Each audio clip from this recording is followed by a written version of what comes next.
जैसा कि हमने अपने पिछले एपिसोड में देखा कि इटली 8 राज्यों में बंटा हुआ था और हर एक राज्य का शासक अलग अलग था। इस एपिसोड में हम इटली के एकीकरण का चरणबद्ध तरीके से अध्ययन करेंगे। विश्व इतिहास पर शुरू की गई ध्येयस की इस सीरीज में आप सभी का स्वागत है। मैं हूं दिव्यांश शुक्ला। दरअसल इटली के एकीकरण में कोई एक कारक नहीं बल्कि कई सारे कारक जिम्मेदार थे, जिनमें से कुछ की चर्चा हमने अपने पिछले एपिसोड में की थी। अब हम उन व्यक्तियों के बारे में जानेंगे जिनका नाम विश्व इतिहास में बहुत प्रसिद्ध है तथा जिन्होंने इटली के एकीकरण में विशिष्ट योगदान दिया। इनमें सबसे पहला नाम आता है मैजिनी का। मैजिनी एक महान व्यक्तित्व के साथ दार्शनिक, चिंतक, दूरदर्शी व बहुत ही प्रभावशाली व्यक्ति था। बचपन से ही मैजिनी के अंदर क्रांतिकारी विचार पल रहे थे। अपने इन्हीं विचारों के कारण वह कार्बोनरी का सदस्य बन गया। कार्बोनरी इटली की एक सीक्रेट सोसाइटी थी जो कि गुप्त तरीके से क्रांतिकारी कार्य करती थी। सन 1830 में मैजिनी को गिरफ्तार कर जेल में डाल दिया गया। लगभग 1 वर्ष की जेल के बाद जब वह बाहर निकला तो उसने युवा इटली नाम से एक संगठन बनाया। मैजिनी युवा शक्ति को अच्छी तरह पहचानता था और वह मानता था कि तत्कालीन व्यवस्था में सुधार सिर्फ युवाओं के माध्यम से ही लाया जा सकता है। इसलिए उसने युवाओं को संगठित करना शुरू किया। मैजिनी ने अपने विचारों से युवाओं को झकझोर कर रख दिया और जनता के अंदर राष्ट्रीय एकता की भावना पनपने लगी।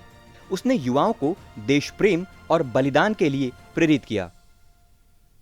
इस कड़ी में अगला नाम आता है विक्टर इमैनुअल का। दरअसल विक्टर पीडमोंट का शासक था, लेकिन वह अन्य यूरोपीय शासकों से अलग था। वह राष्ट्रवाद का समर्थक व लोकतंत्र में विश्वास रखने वाला शासक था। विक्टर ने इटली के एकीकरण में अपना अप्रतिम योगदान धन, जन व बल हर तरह से दिया।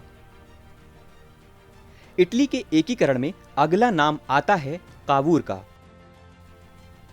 यह कहा जाता है कि कावूर ही वह व्यक्ति था जिसने इटली को एक करने में अपनी जी जान लगा दी। दरअसल कावूर विक्टर इमैनुअल का प्रधानमंत्री था तथा दोनों में बहुत जमती थी। दोनों के विचार एक जैसे ही थे। कावूर बहुत ही कुशल कूटनीतिज्ञ था।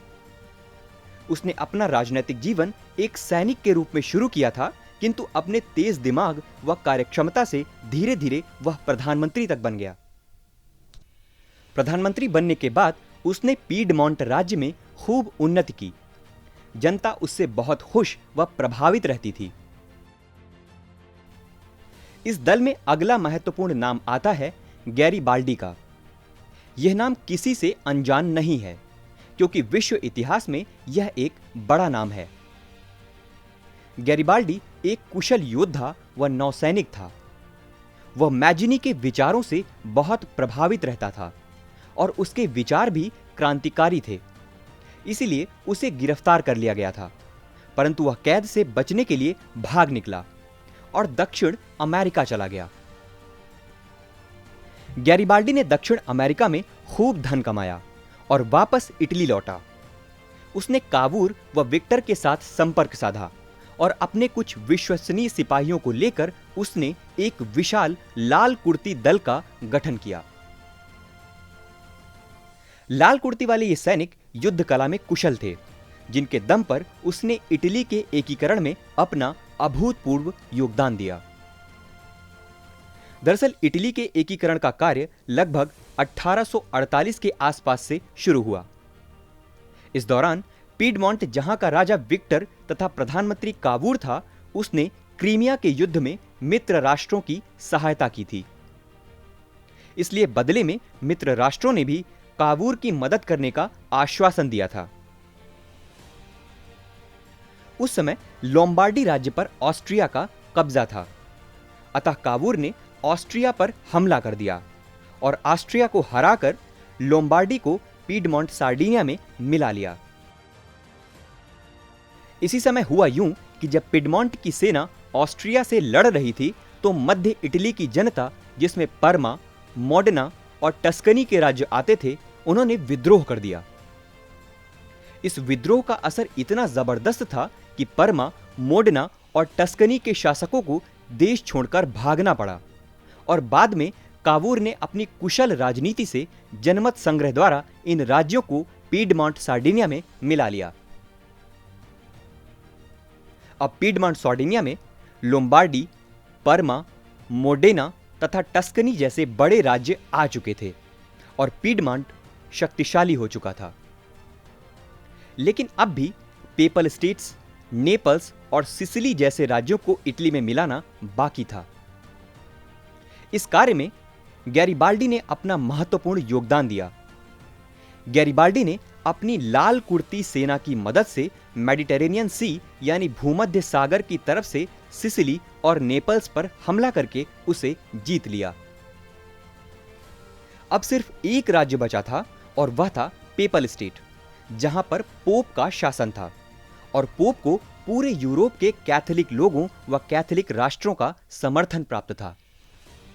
इसलिए पेपल स्टेट पर हमला करने का मतलब था पूरे यूरोप के कैथोलिकों से दुश्मनी मोल लेना। इसी बीच हुआ यूं कि 1861 में कावूर की मृत्यु हो गई। यह इटली के लिए एक बड़ा झटका था।